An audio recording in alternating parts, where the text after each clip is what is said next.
চা বিক্রি করেই মাসে লাখ টাকা আয় করেন চা দোকানি শের আলী। তার চা পান করতে দূর দূরান্ত থেকে ছুটে আসেন অনেকে।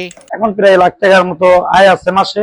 শের আলীর চা এতটাই মজা, প্রতিদিন 1500 থেকে 1600 কাপ চা বিক্রি হয় তার দোকানে।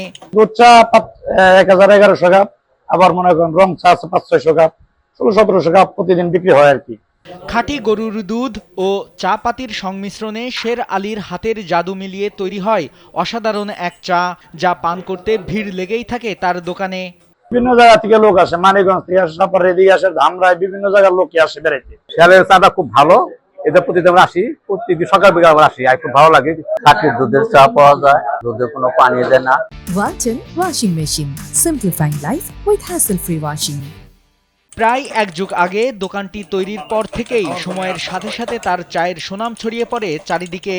আমরা চায়ের দোকান করি মোটামুটি 18 বছর ধরে। রং চা, দুধ চা, সর চা, কফি সবই বিক্রি করি। বেড়াতে আসলে আমার এখানে এক কাপ চা খায়। ক্রেতাদের সবচেয়ে পছন্দের চায়ের মধ্যে স্পেশাল মালাই চা, সর চা, করোনা চা, মশলা চা ও কফি, এছাড়া রং চা, দুধ চা, আদা লবঙ্গ চা, লেবু চা, কমলা চা রয়েছে। চা ভালো, দুধের চা, রং চা সবাই খেলে ভালো, যার জন্য আমরা দুলিবিটার বাস স্ট্যান্ড থেকে এখানে আইসা দাঁড়িয়ে থেকে তারপর চা নিয়ে যাই। আমি প্রায় আসি এখানে চা খেতে, কারণ এখানে চার টেস্ট একটু অন্যরকম আলাদা।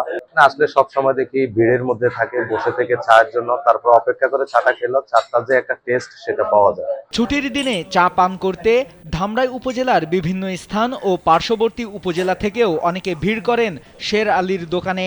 আমরা সপ্তাহে 3-4 দিন আসি এখান থেকে বের হয়ে এখানে খাইতে। প্রতিদিন বিকেল 4টে থেকে রাত 12টা পর্যন্ত খোলা থাকে শের আলীর দোকান। এছাড়া সকালে পাশের দোকানের থাপ্পড় রুটি দিয়ে এই চা খেতে পছন্দ করেন অনেকে। সকালে মনে করেন আমার এখানে একটা বড় রুটির দোকান আছে, সে বিভিন্ন ধরনের লোক আসে এখানে নাস্তা খায়। সিরিয়ালে মনে করেন আধা ঘন্টা নির্মে বসে অনেকজনে তারপরে নাস্তা খায়, রুটি আর চা একসঙ্গে খায়। নাইমুল হাসিব, কালবেলা।